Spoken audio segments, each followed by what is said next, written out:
नमस्कार दोस्तों, आज के इस वीडियो में हम मुग़ल राजपूत सहयोग के संदर्भ में मिर्ज़ा राजा जयसिंह के संदर्भ में अध्ययन करेंगे।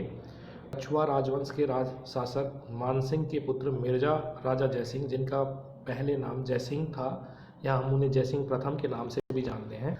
जयसिंह प्रथम मात्र 11 वर्ष की अल्पायु में ही शासक बने। अब चूँकि जब ये कम आयु में शासक बने तो इनकी माता दमयंती इनकी संरक्षिका बनी और उन्होंने संरक्षक के तौर पर इनको शासन कार्य में सहायता दी।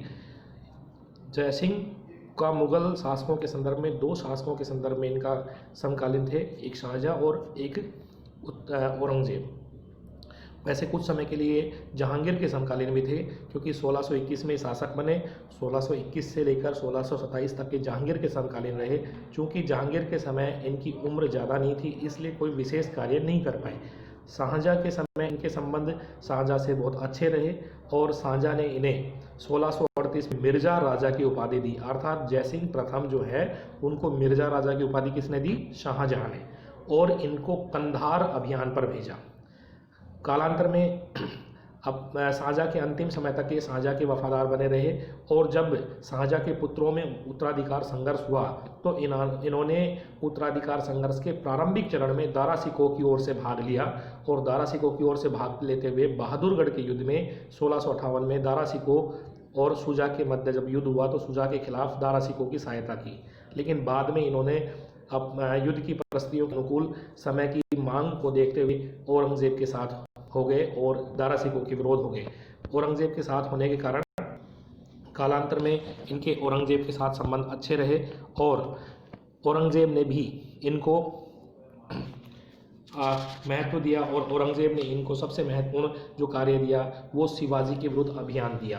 शिवाजी के विरुद्ध जब औरंगज़ेब बार बार विफल हो रहे थे तो इन्होंने शिवाजी को मराठों पर नियंत्रण स्थापित करने जयसिंह को मराठों पर नियंत्रण स्थापित करने और शिवाजी को अधीनता स्वीकार करने के लिए दक्षिण अभियान पर भेजा और परिणाम स्वरूप इन्होंने अपने प्रयासों से 1665 में शिवाजी को पुरंदर की संधि करने के लिए बाध्य किया।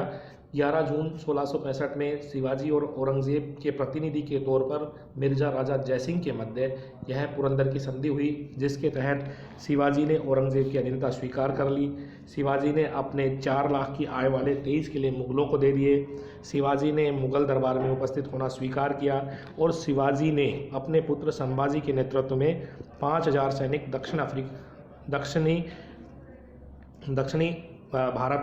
दक्षिणी भारत में सहायता के लिए आश्वासन दिया। इस संधि के तहत शिवाजी मुग़ल दरबार में आगरा उपस्थित हुए, लेकिन मुग़ल दरबार में अपमानित व्यवहार होने के कारण वो वहाँ से निकल के वापस दक्षिण भारत गए और दक्षिण भारत में अपने अभियान को जारी रखा।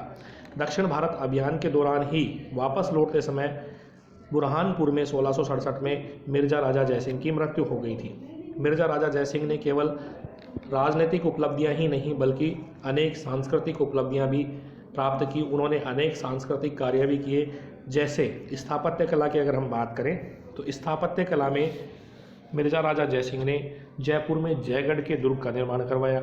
उन्होंने आमेर के किले में दीवाने आम, दीवाने खास और दौलत राम बाग का निर्माण करवाया। आमेर के किले में दीवाने आम, दीवाने खास और दौलत राम बाग का निर्माण किसने करवाया? मिर्ज़ा राजा जयसिंह ने। उन्होंने एक नगर बसाया जयसिंहपुरा। इसके अलावा साहित्य के क्षेत्र में भी इनका महत्वपूर्ण योगदान था। इन्होंने बड़े विद्वानों को अपने यहाँ आश्रय दिया और प्रसिद्ध विद्वान बिहारी, जिन्होंने बिहारी सतसई की रचना की, वो इन्हीं के दरबार में निवास करते थे, इनके समकालीन थे।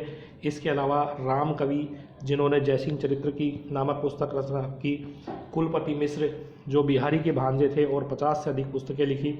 इस प्रकार हम कह सकते हैं कि मिर्ज़ा राजा जयसिंह ने न केवल सांस्कृतिक, राजनीतिक और सभी क्षेत्रों में अपनी महत्वपूर्ण उपलब्धियां प्राप्त की और उन्होंने अपने जीवन काल में एक अच्छे कूटनीतिज्ञ का परिचय देते हुए जहां समय के अनुसार अपने निर्णय लिए और एक कूटनीतिज्ञ, चालाक, चतुर, वीर शासक के रूप में अपना नाम दर्ज करवाया। धन्यवाद।